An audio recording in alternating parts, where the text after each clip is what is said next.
मैं पहली हूँ जो महाराज जी से मिली थी। ओके, मैं पहली हूँ इस तरफ से जो महाराज जी के दर्शन लाभ उठा कर आई थी।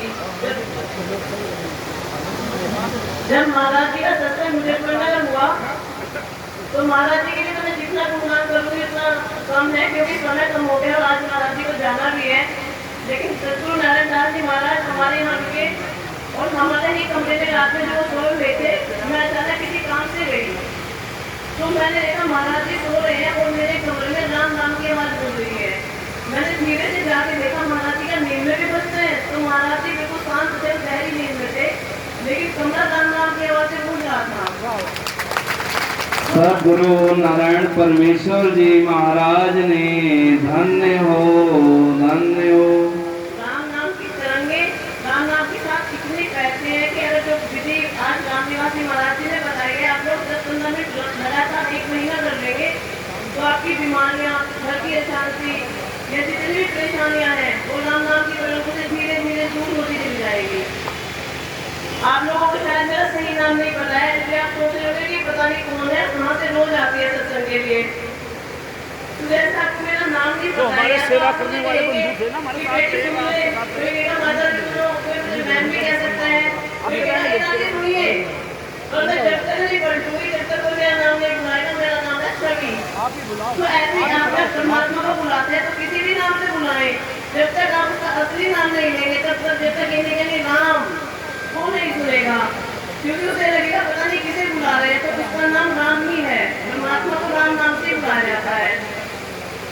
जब हमें छोटी चोट लगती है तो हम माँ को याद करते हैं, बच्चों में थोड़ी परेशानी होती है माँ याद आती है, जब थोड़े बड़े होते हैं कई मर जाते हैं तो पिता याद आते हैं, और जब बहुत बड़ी परेशानी होती है तो परमात्मा को याद करते हैं। तो जिसे सबसे बाद में याद करते हैं क्यों ना उसे सबसे पहले याद करते हैं।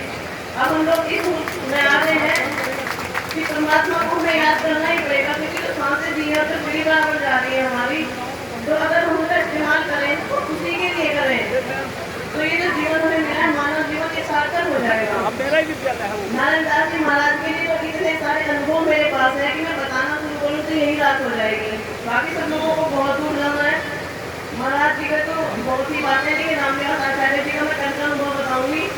परसों सत्संग में आए मेरी बहन जो कि मेरठ से आई है, 3 दिन से आती है, वो यहाँ से 6 बजे जाने के बाद कल 11 बजे तक उठ नहीं पाई।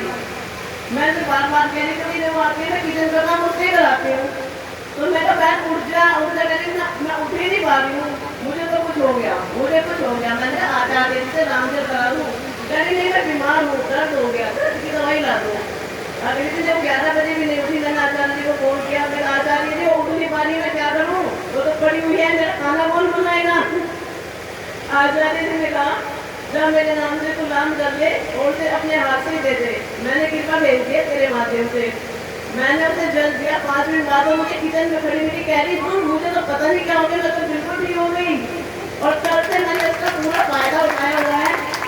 आज महाराज जी घर भोजन के लिए तो मैंने सारा खाना उसी से बनवाया। बहुत बहुत तो ऐसे चमत्कार तो मेरे साथ रोज होते हैं। मुझे और ये चमत्कार आप सबके साथ होंगे, क्योंकि आप सब भी धरती पर एक चमत्कार हो।